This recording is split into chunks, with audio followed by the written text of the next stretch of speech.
Leah, thank you so much for taking a little bit of time to talk.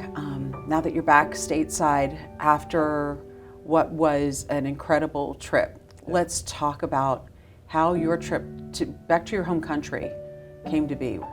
So when you first landed and you went to Poland, thinking that was a good place to start, right? So what took you to Poland as the starting point, and how quickly did the original thought that you may have had as to how this might be playing out change? So we arrived in Poland, we got all our medical supplies, and one of our contacts who has been to the States before, he's a pastor in a small town called Ruska. It's about 15 minutes from the border of Poland on the Ukrainian side.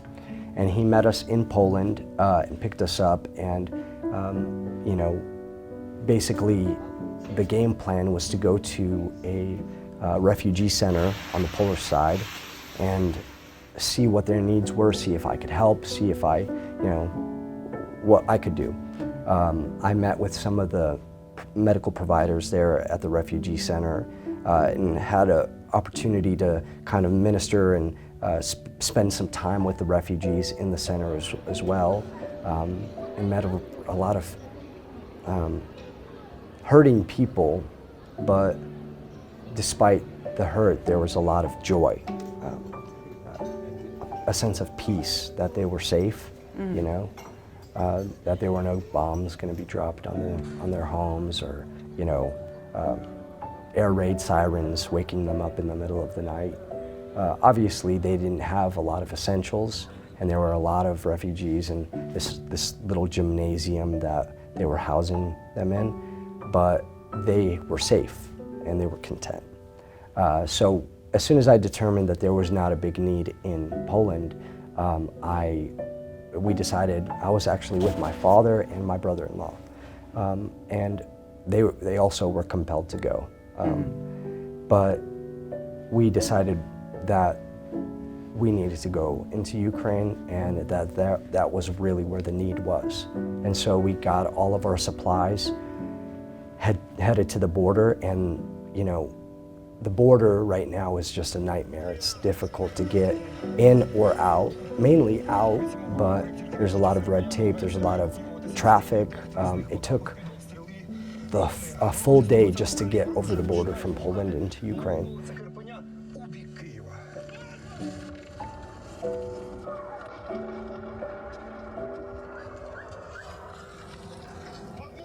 So you've made it across into Ukraine, and you're starting to figure out where you can take the items that have fallen into place for you, the medicine, the equipment, the knowledge of care, and so on. What did you do next? So I have some friends from Ukraine, and I travel to Ukraine. I try to travel there frequently. And I have friends who are doctors in Ukraine. I have friends who are medical providers there.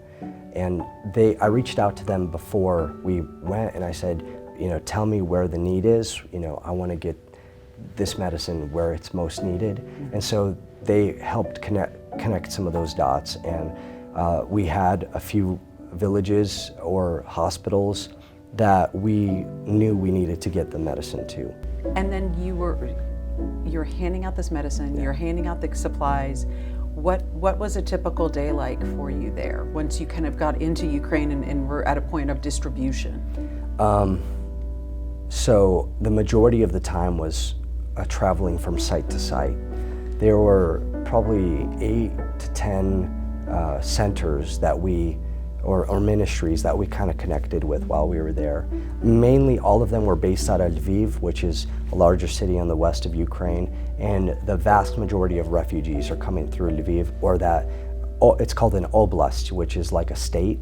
So the Lvivsky Oblast, like 600,000 refugees passed through that region alone. I mean, that's a pretty small, it's probably a third, even a quarter of land mass on the west, but the vast majority of refugees were passing through that region. So a lot of the churches there, a lot of the ministries really stepped up to the plate, embraced the challenge. A lot of them didn't sleep for days, you know, especially early on, especially when the first 2 to 3 days there was a massive influx of people with nothing, no clothing, no food. Some of them hadn't eaten in days, and so you have these pastors and churches who were just compelled to help.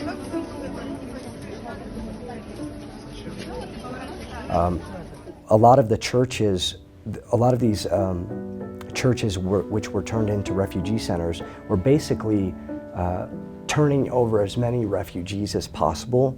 Some of the refugees didn't want to move. Some of them didn't want to leave the country. Some of them said, this is my home. I'm here temporarily in this city, but my intent is to go back. I want to return back, despite their house being torn apart by a bomb or something like that. They wanted to rebuild. That's their heart was for that.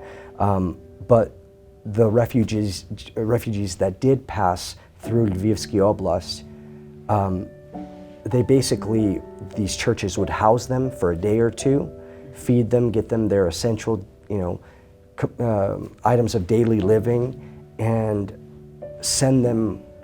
transport them over the border themselves. So some of these churches were, flipping or turning over 100, 200, 300 refugees within 24 hours. Incredible. Mm-hmm. So, I don't know if you're going to be able to do this, but what is the most impactful element, experience, memory, interaction that you had the privilege of experiencing there? So the beauty of this trip was that I saw everything from every angle. Whenever we flew into Poland, normal life there, nobody's concerned about the war, in a sense. I mean, everybody's going to work, everybody's going to restaurants, everybody's living their lives. And from the time we flew into Warsaw, it was really beautiful to see, because we met like 10, 15, 20 people who were from different parts of the globe, from the world, from Canada, from various parts in America, who flew in on the same plane as us, and they were there to help people. Some of them didn't have a plan, some of them did. They were just there, It's like that feeling of being compelled. And so when we landed, we were able to see how well refugees were managed and supported on the Polish side. Mm-hmm. And then we saw how refugees were being bussed in. So whenever I say I got to see everything from various angles, what I mean by that is I was able to see the safe side of these refugees escaping to Poland, and then obviously the war-torn side. The thing that really stands out to me is before we crossed into Ukraine, there was a restaurant that we were waiting on some of the other, basically other aid that wasn't ours. It was just being delivered from the Polish side to the transporter we were with. Mm-hmm. And he was waiting on the supplies to be delivered there. And it was like the one stopping point before the border. Okay. And we were sitting there and we were just making small talk, and I saw 4 or 5 large buses roll into the parking lot, and people start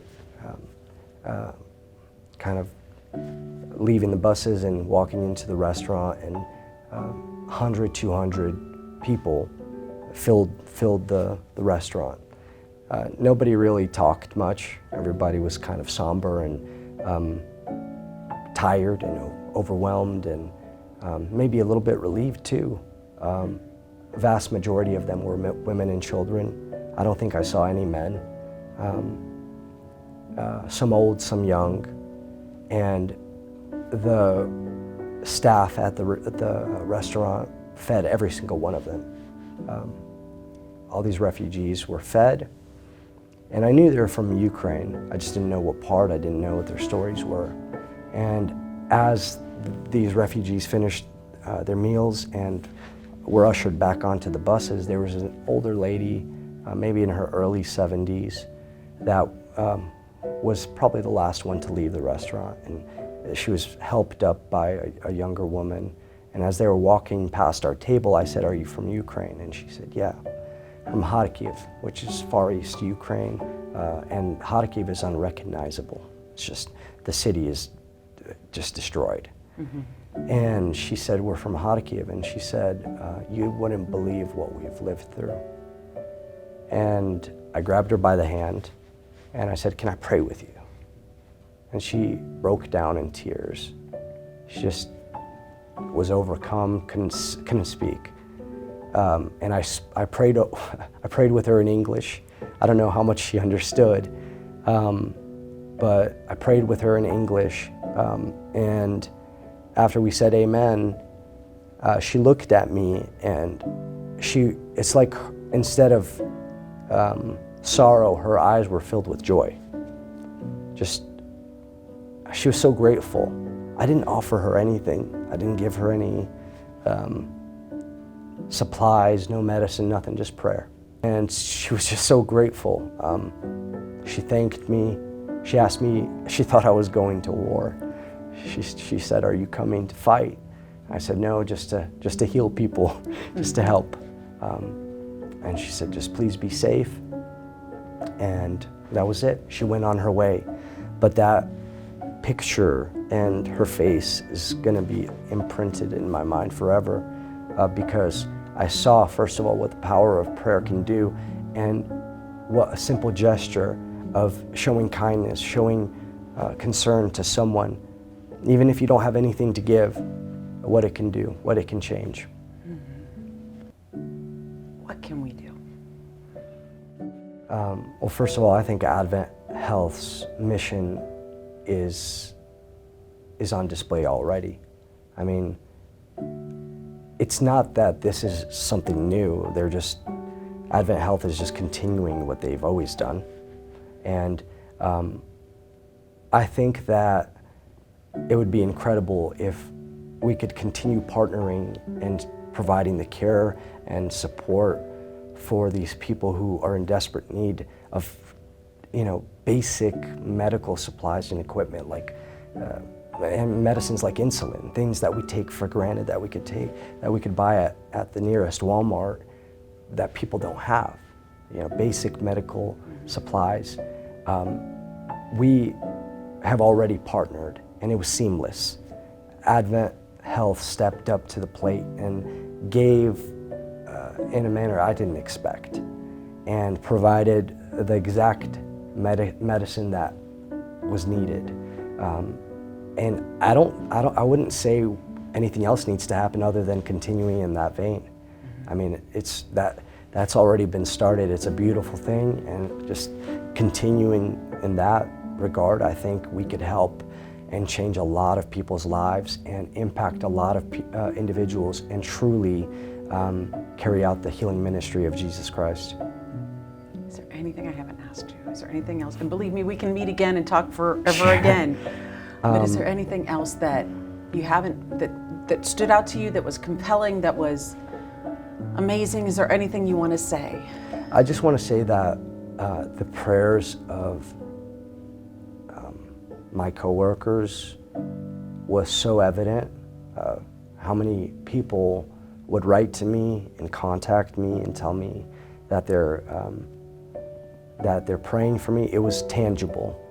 Not just that, but they would say things like, if your family, or who my wife and my kids were still here in the States, if they need anything, please let me know. Mm-hmm. Like, we'll be there. We'll do whatever we need to, whatever you need, And it truly felt like family. So I would say that this culture is second to none, and I am grateful that this is family.